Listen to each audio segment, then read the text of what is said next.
अस्सलाम वालेकुम बच्चों, क्या हाल है यार तुम सबका। उम्मीद है कि तुम सब खैरियत से हो। और जब मैं ये वीडियो बना रहा हूँ तो इट्स दिसंबर की आज पहली तारीख थी। Now it's second. तो अब मिड टर्म भी आप लोगों के शुरू होने वाले हैं और कुछ वक्त में फिर तुम लोग अपने ओ एल सी आईज भी दोगे। तो एक जेन्युइन एडवाइस है कि अभी पढ़ना शुरू कर दो अगर तुम लोगों ने पढ़ना शुरू नहीं किया। उम्मीद है कि तुमने किया ही होगा शुरू। टाइम ज़ाया मत करो। पर फिर बाद में पछतावा ही होता है कि यार पढ़ लेता, काश मैं पढ़ लेता। खैर, we should continue with our topic today और वो है principle of conservation of momentum.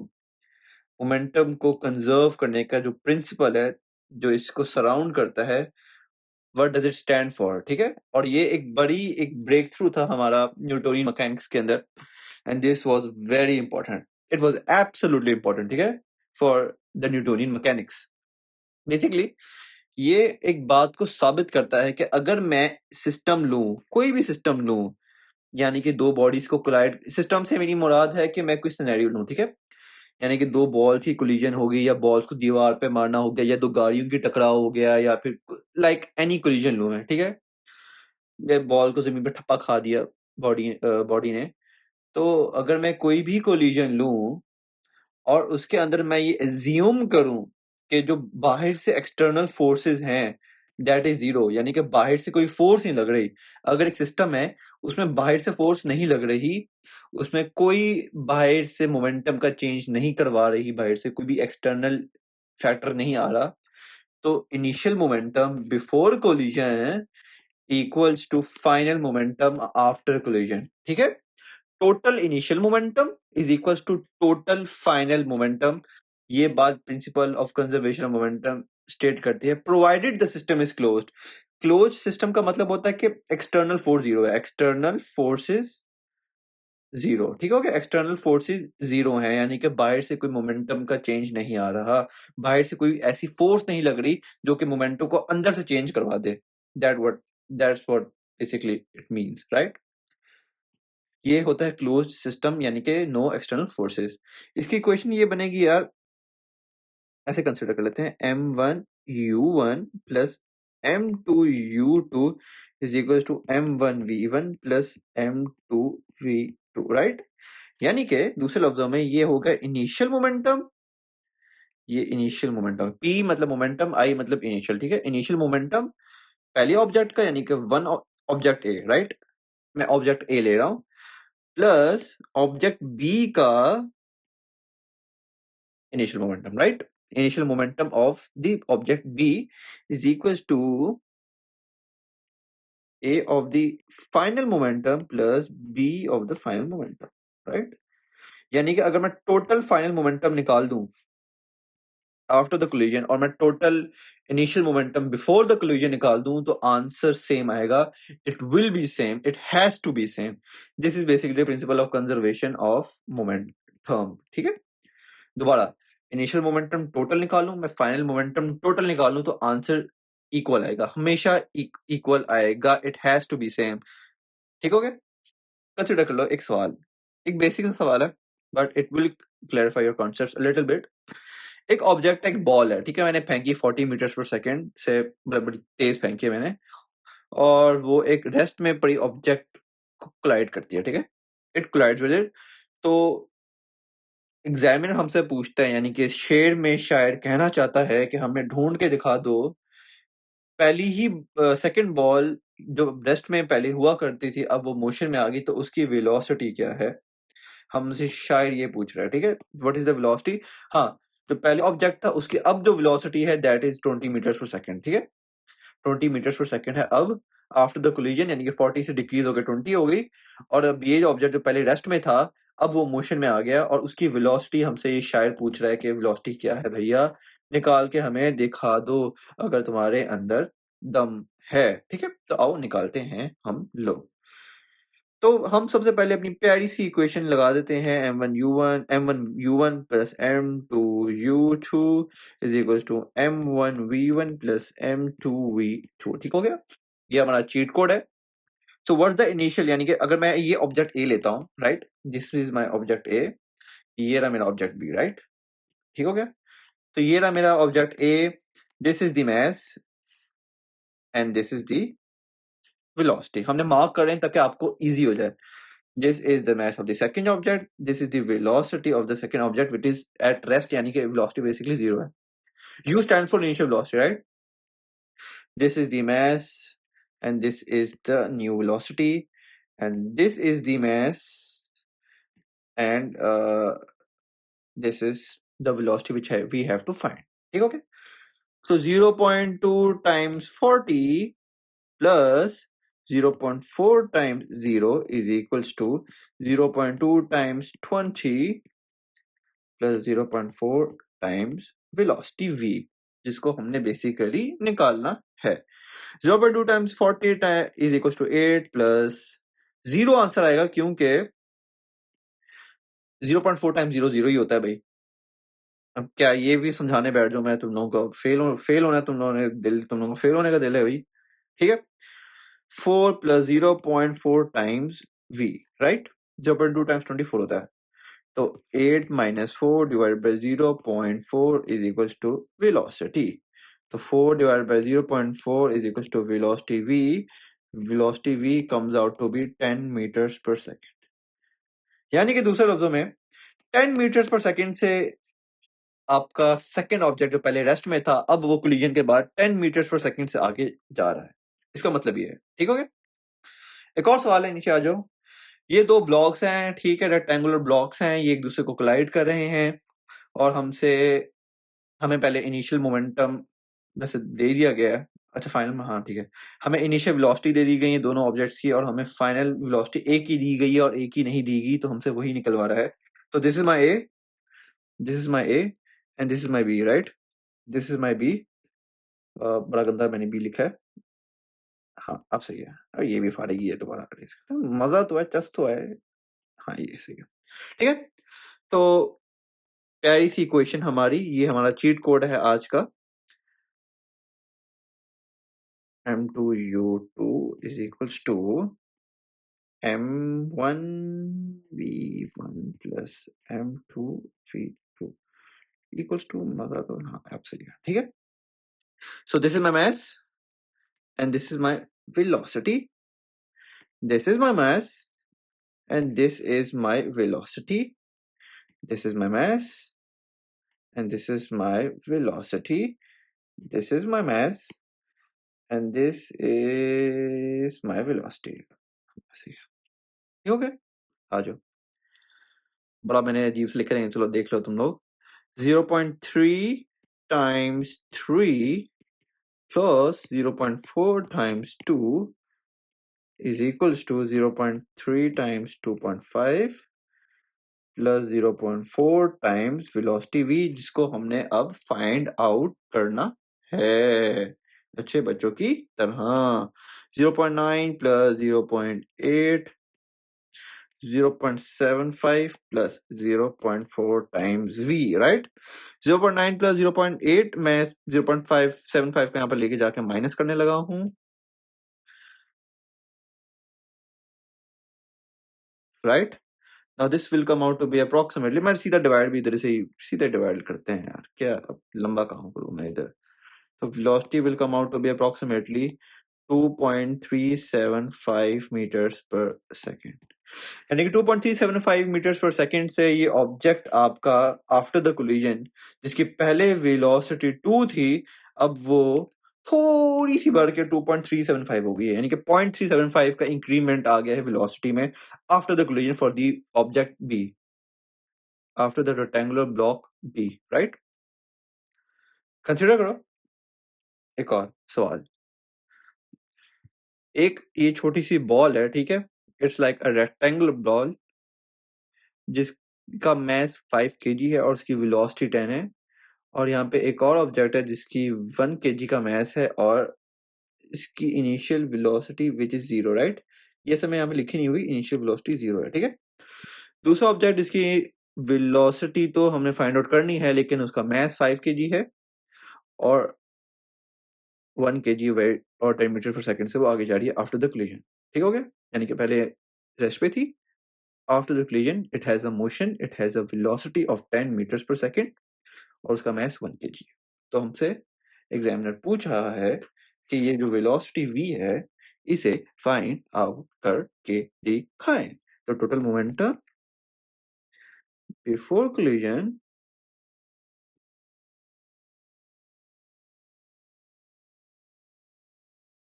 अरे केशव भाई बाद में नोटिफिकेशन देना यार। खैर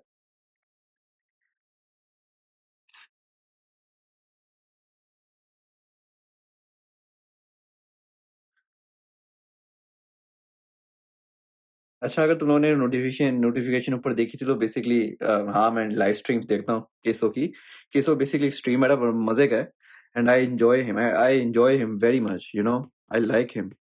बड़ा मजे का स्ट्रीमर है वो, हॉरर गेम स्ट्रीम करता है और मुझे मजा आता है ये देखते हुए, जेन्युइनली।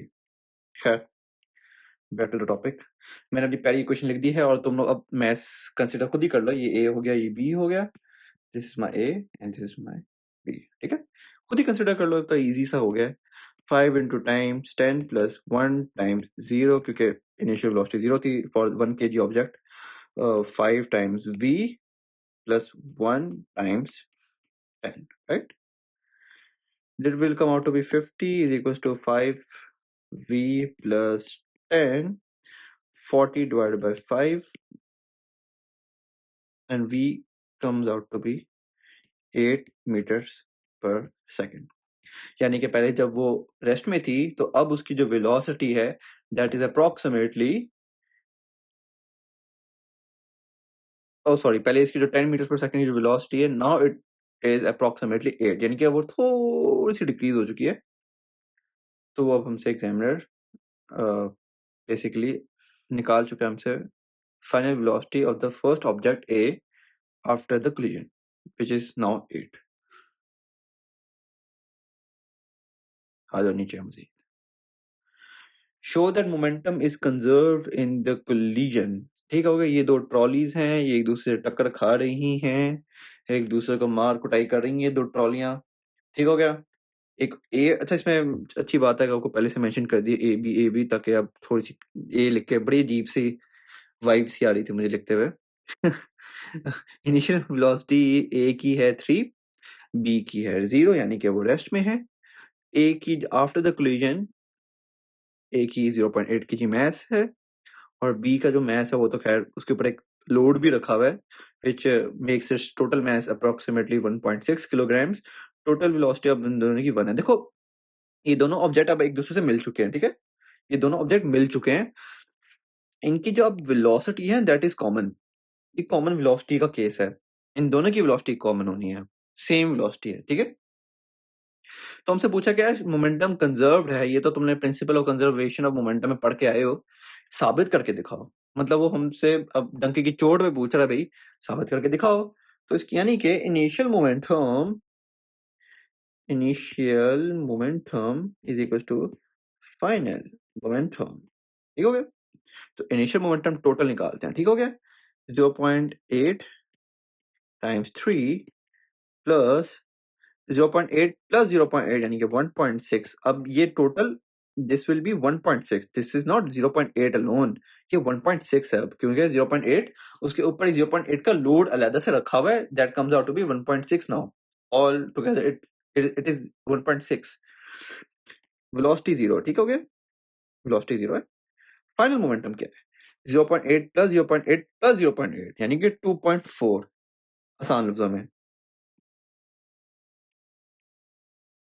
अब इनकी वेलोसिटी, इन दोनों की वेलोसिटी एक है, common velocity, they have a common velocity 1। ठीक हो गया। 2.4 आंसर आना है। 0.8 टाइम्स 3 प्लस 1.6, ये तो 0 हो गया ना, ये तो दैट इज 0, राइट।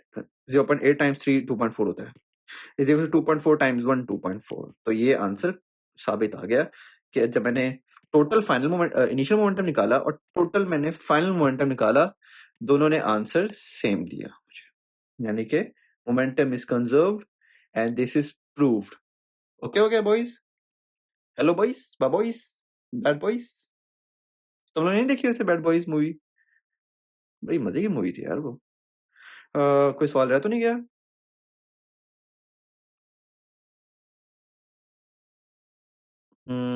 ठीक हो गया, हाँ कोई सवाल रह तो नहीं गया ना, आई थिंक। हाँ ठीक है, बेहतरीन। आ जाओ लड़कों या फिर लड़कियों, जो भी हो, आ जाओ। ये सवाल चेक करो। In a safety test, a car of mass 1100 kilograms travels at a speed of 10 meters per second and collides with a stationary van of mass 3000 kg. After the collision, the car and the van move together with a velocity v. यानी कि दोनों की velocity अब common है और वो v velocity के साथ after the collision they move together, right? Figure 2.1 shows the car and the van before and after the collision. Car की mass 1100 और उसकी velocity 10 है, वैन की 3000 kg है और velocity 0 यानी कि रेस्ट के ऊपर है। रेस्ट के ऊपर जो भी ऑब्जेक्ट होता है उसका मोमेंटम 0 होता है, ठीक है। कार और वैन एक साथ जुड़ के एक साथ चलते हैं, हम दोनों भाई भाई साथ साथ, वही काम है, ठीक है। तो अब वो हमसे पूछ रहा है कि यार ये वेलोसिटी जो दोनों की कॉमन है ये निकालो। Total moment of the car and the van is conserve during the collision. ठीक है भाई, पता है मुझे यार, मैं principle of conservation of momentum पढ़ के आया हूँ। Define momentum. Momentum is the rate of change. वैसे खैर, momentum is the product of mass times velocity। ठीक हो गया। State the unit of momentum, it is Newton seconds or kg per meter second, right? इतना तो आता ही है ना भाई तुम लोगों को, या ये भी नहीं आता? Calculate the velocity v of the car and man after the collision। ठीक हो गया। तो m1u1, खैर वो मैं सीधी सीधी तो लिख लेते हैं क्या होगा। m1u1 plus m2u2 is equals to m1v1 plus m2v2, right? What is the mass of the car? अगर मैं इस कार को, मेरी पहली बॉडी कार है, ठीक है, मेरे मैस पहले कार को कंसीडर कर रहा हूँ। कार का मैस है 1100, velocity is 10, right? It has a velocity of 10 plus van का मैस कितना है 3000, वेलोसिटी 0। ठीक हो गया। अब what is the mass of the car again? अच्छा, वो तो कार का मैस तो कांस्टेंट रहेगा, प्लस 3000, और अब इनकी जो कॉमन वेलोसिटी है दैट इज v। ठीक हो गया। 1100 टाइम्स 10, बस एक और जीरो ऐड कर दो, ये तो जीरो हो जाएगा, इज इक्वल टू 1100 प्लस 3000 टाइम्स वेलोसिटी यानी कि 4100। ठीक हो गया।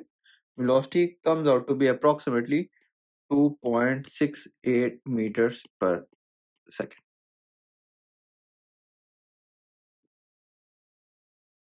राइट? 2.68 मीटर्स पर सेकंड से अब ये दोनों गाड़ी और वैन एक साथ 2.68 मीटर्स पर सेकंड एक साथ मूव कर रही हैं। Calculate the total kinetic energy of the car and the van after the collision. तो टोटल काइनेटिक एनर्जी दोनों की सेम होगी, क्योंकि दोनों की वेलोसिटी भी सेम है तो दोनों की काइनेटिक एनर्जी भी सेम है, तो इन दोनों की काइनेटिक एनर्जी भी सेम होनी चाहिए, right? Half times v square,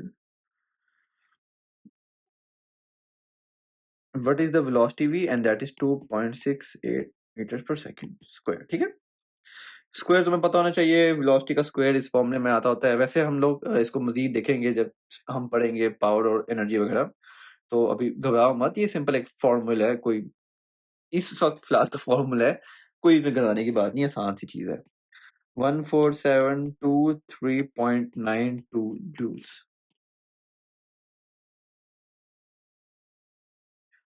बहुत बड़ी ये वैसे है एनर्जी, अगर तुम दोनों को कंसिडर करो, वाकई में एनर्जी बहुत बड़ी है। वेलोसिटी चलो बेशक कम है, लेकिन जो मैस की वजह से like it's very much.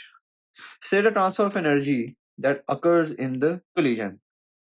Transfer of energy in the collision कौन सी है? तो एक बात यहाँ पे देखो गौर से, जब ये गाड़ी इससे आप ऐसे कोलाइड करती है तो दोनों जब कोलिजन्स करती हैं, अच्छा मैं एनर्जी ट्रांसफर हम लोग एनर्जी के चैप्टर में पढ़ेंगे, लेकिन अभी थोड़ा सा चलो अभी सवाल में आ गया, मैं छोड़ थोड़ी ना दूंगा इसे। अच्छा, जब ये दोनों कोलाइड करती हैं और एक साथ जब मूव करती हैं, देखो जब ये दोनों कोलाइड, जब भी दो ऑब्जेक्ट कोलाइड करते हैं ना भाइयों, याद कर लो ये बात, उनकी अगर वेलोसिटी सफिशिएंट वेलोसिटी हो ना, और जब ये दो ऑब्जेक्ट कोलाइड करते हैं कभी भी, बॉल ठप्पा खाए, बॉल दीवार पे मारो, दो ट्रॉलियां खाएं टक्कर खाएं, या आप दीवार पे टक्कर मारो अपने ग्रेड्स देखने के बाद, अगर तुम लोग ना पढ़ना शुरू किया। या फिर तुम लोग मोबाइल को मोबाइल तो खैर क्या फेंकोगे, तुम्हारी मामा मोबाइल को फेंके तुम्हारे गेट से बाहर या कुछ भी हो, कोलिजन होगी, हीट पैदा होगी, सीधी सीधी बात है। कोलिजन है, हीट पैदा हुई, सीधी सी बात है। कोलिजन हुई, हीट पैदा हुई, तो सबसे पहले हीट एनर्जी पैदा होगी। अब हीट एनर्जी आई कहां से? आसमान से थोड़ी ना उड़ के हीट एनर्जी आ गई। तो बेसिकली काइनेटिक एनर्जी थी गाड़ी की। गाड़ी की काइनेटिक एनर्जी थी, वैन की काइनेटिक एनर्जी नहीं थी, क्योंकि इसकी वेलोसिटी जीरो थी। अगर मैं इसकी काइनेटिक एनर्जी निकालने बैठ जाऊं ना, इसकी इनिशियल, तो इट इज जीरो, क्योंकि उसकी वेलोसिटी जीरो है जब। तो गाड़ी की काइनेटिक एनर्जी थी, उसने वैन से कोलाइड किया और वो हीट एनर्जी में कन्वर्ट हो गई। तो kinetic energy of car converts into some of heat energy, right, after collision. इसमें एक और चीज भी है बड़ी मजे की, देखो। काइनेटिक एनर्जी ऑफ कार थी, बिल्कुल थी। आफ्टर द कोलिजन ये दोनों गाड़ी और वैन मूव कर रही है, यानी कि वैन की पहले अगर रेस्ट पे थी, वो उसकी काइनेटिक एनर्जी जीरो थी। After the collision it has a velocity of 2.68, right, अभी हमने निकाली थी।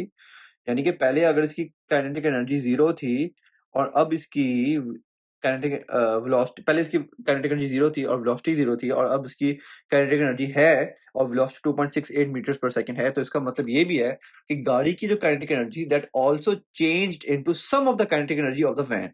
वैन के अंदर भी काइनेटिक एनर्जी पैदा होगी, क्योंकि वो मूव कर रही है। कोई भी ऑब्जेक्ट मूव कर रहा हो, उसके पास वेलोसिटी होती है, और जिस ऑब्जेक्ट के पास वेलोसिटी होती है उसके पास काइनेटिक एनर्जी होती है। तो एक और हम इसको एक तरीके से कह सकते हैं कि काइनेटिक एनर्जी ऑफ कार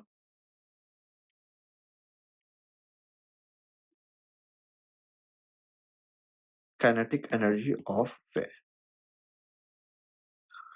तो that sums up this portion. अभी हमने इम्पल्स को थोड़ा सा देखना है, अभी हमने फोर्स के, अभी हमने मोमेंटम को प्रैक्टिकली भी थोड़ा सा देखना है, ठीक है। लाइक मैं तुम लोगों को थोड़ा सा समझाऊंगा इजी करके, इंशाल्लाह it will be a lots of fun. मुझे बड़ा मजा आया समझाने में। आई होप तुम लोग को समझ आई होगी, और अगर कोई प्रॉब्लम है, कोई डिफिकल्टी है, कुछ कंफ्यूजन सी है, तो मैं नीचे कमेंट्स में अवेलेबल हूँ। Please reach out to me अगर कोई प्रॉब्लम हुई। अस्सलाम वालेकुम एंड टेक केयर। पढ़ना शुरू करो यार, टाइम अब कम रह गया है।